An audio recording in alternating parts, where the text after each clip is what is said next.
aujourd'hui. Vous venez de rentrer il y a quelques heures seulement. Alors, il nous a longuement répondu lors de cette interview sur cette annulation, sur la situation en Russie également. Comment justifie-t-il les bombardements massifs sur Alep? On écoute bien.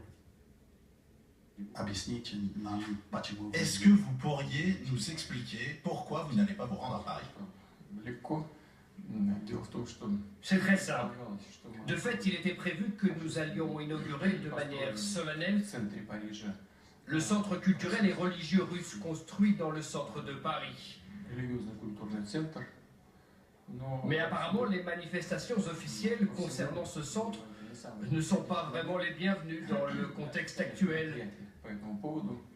J'entends par là nos divergences, et c'est un euphémisme, sur ce qui se passe en Syrie, et notamment autour d'Alep. Ce n'est pas vraiment qu'on a refusé de venir. On nous a simplement fait comprendre que le moment n'était pas le plus opportun pour ce genre de manifestation publique. Voilà tout. Nous n'avons rien refusé. Alors, les Occidentaux, John Kerry en particulier, Jean-Marc Ayrault, mais aussi François Hollande, ont eu des mots durs concernant la responsabilité russe dans ce qui se passe en ce moment à Alep. On parle, et ils ont parlé de crimes de guerre. L'accusation vous vise directement. Comment vous réagissez à cette accusation de crime de guerre?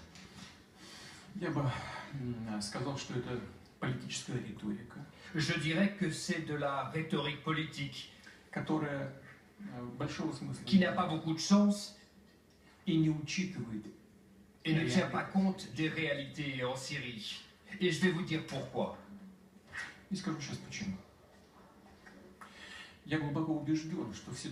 Je suis profondément convaincu que ce sont nos partenaires occidentaux, et en premier lieu, bien sûr, les États-Unis, qui sont responsables de la situation qui s'est formée dans la région en général, et en Syrie en particulier. Souvenons-nous de l'enthousiasme délirant au début du printemps arabe. Qu'en est-il maintenant? Où est donc cet optimisme? Par quoi tout cela s'est-il soldé? Rappelons-nous ce qu'étaient la Libye et l'Irak avant que les forces de nos divers partenaires occidentaux n'aient détruit ces États, ou du moins anéanti leurs structures étatiques. Il n'émanait aucune menace de ces pays. Ni pour Paris, ni pour la Côte d'Azur, ni pour la Belgique, ni pour la Russie, ni pour les États-Unis. Or maintenant, ces territoires sont devenus une source de menaces terroristes.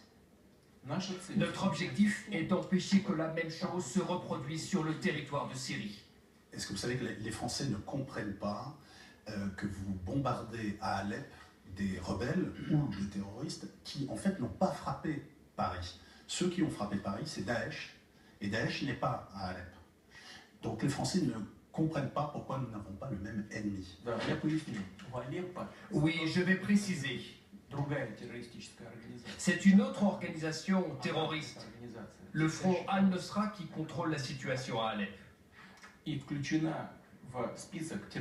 Cette organisation a toujours été considérée comme une branche d'Al-Qaïda et fait partie de la liste des organisations considérées comme terroristes par les Nations Unies. Nous ne pouvons pas permettre aux terroristes d'utiliser des civils et de s'en servir comme des boucliers humains. Et nous ne pouvons pas leur permettre de faire du chantage au monde entier en capturant des otages, en tuant des prisonniers, en les égorgeant et ainsi de suite. Si nous voulons arriver au bout de la lutte contre le terrorisme, il faut combattre les terroristes et non pas se laisser faire, plier ou battre en retraite. Alors, on vient d'entendre Michel Scott, position toujours aussi intransigeante